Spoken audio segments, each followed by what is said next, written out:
The Byron Bay Bluesfest is shutting down after 36 years. The final show will be 2025, next year.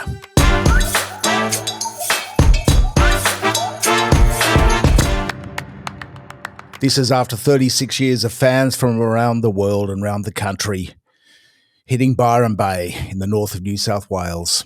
They hosted artists such as B.B. King and Bob Dylan even, as well as many, many great aspiring and established local performers year in, year out. It's sad. It's a tough time for the live music industry, tough for the arts generally, tough for music generally, and made worse by the COVID pandemic, the lockdowns, rising costs. Insurance costs are a shocker, up 10 times for the past few years for these kind of events, for festivals. And changing consumer behaviours, of course, too, have hit festivals globally. If you look at the music industry, like many others, from media to the energy industry, electricity, it's been taken over by foreign multinational operators. Who makes the money here? Well, it's not the artists in music, that's for sure. It's not the bands. It's not the performers. It's not the local producers or venues even. It's the likes of Spotify and Apple Music, whose Australian subsidiaries, and we'll go and check on their tax pretty shortly to make sure they're paying their fair share. Bet they're not. It's these guys, the big guys, making the money. Now, there is a change in consumer behaviour, as we mentioned, and this is driving a lot of it, and you can't change that. You just got to move forward. There's more competition on the mobile phone for eyeballs, the likes of games and social media and so on. But it's also corporatisation. I mean, in my lifetime, things have changed radically. Back in the day after footy practice or cricket on a Saturday, we'd hit the pubs in Paddington, and almost every pub in that suburb had bands on the weekend, probably every pub, and we're talking a lot of pubs around that part of the world. One pub, the Windsor Castle, we used to go to, back in school day time, had a live band on every night of the week. And pool tables, of course. Well, then the pokies came. They smashed it in a handful of years. It was replaced by pokies and upmarket nosheries, every pub. There was more money in pokies, simple as that. It's a tragedy for aspiring musicians in the music scene, but it's got worse since then. A report from Creative Australia, which is Australian government's principal arts investment and advisory organisation, found that 35% of festivals lost money, with a median deficit of $470,000 apiece. Insurance costs are a massive issue, with Australian live music venues' public liability insurance policies increasing tenfold in the past year alone, climbing from $20,000 a year to as much as $120,000. Just that one item is enough to make a festival unviable. There's the necessity, too, to cancel events and the insurance costs around that. Those have doubled, cancellation insurance, since COVID-19. There's weather, too. According to one organiser, that is a significant factor. Then there's the rules and regulations.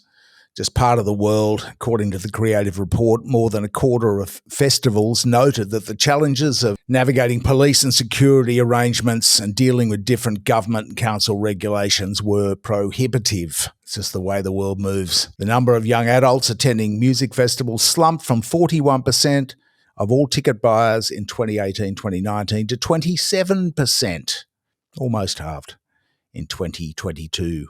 23. The demographics are important. People in their mid to late 20s overtaking younger people as the biggest ticket buying demographics. What are the young people doing? What are you young people doing? Byron has gone the way of Splendour in the Grass, Grooven, the Moo, the Mona Foma. As in many things, it's the big taking out the small. Creative Report also notes that smaller independent festivals are particularly vulnerable, often lacking the financial backing of large corporate-owned festivals.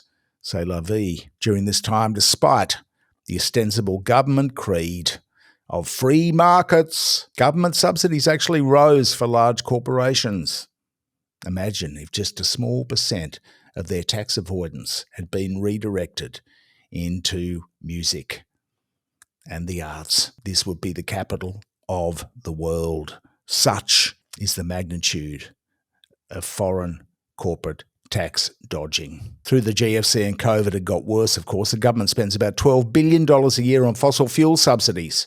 It's giving $1 billion, as we've just noted. And a story by Rex Patrick, which is up high on the website at the moment. It's given $1 billion to a US computer company to build a quantum computer somewhere in America, Silicon Valley, not here in Australia. Why? Well, there's some FOIs which create quite a bit of mystery behind that. But back to music, there is a change in Australia's culture. That's just the way things move. That's the way things happen. Things change. We just have to move forward. It's about changing consumer behaviour, much of it, as we've noted. You know, we can't go back to the days where a schooner of beer was $1 and a packet of ciggies was $1 and you went out for a night assured of a live band in any town or city in the country, a night out for $10. Well, that's not going to happen. It's about government decisions too. And who makes government decisions?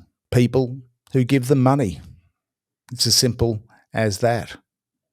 If the pokies didn't get government money and they get billions, the state governments, there would be no pokies. Musicians and performers and artists don't give donations to political parties, nor do their audiences. It's the corporations, both domestic and the subsidiaries of foreign corporations, who pay the political parties and pay for lobby groups to incessantly batter our politicians and bureaucrats with their self-interested spiels, urging our decision makers always in the background.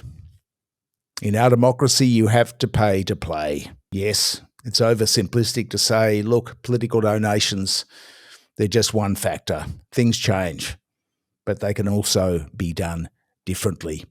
Please like, share or comment in the section below, and we've got Patreon if you want to throw us a few bucks.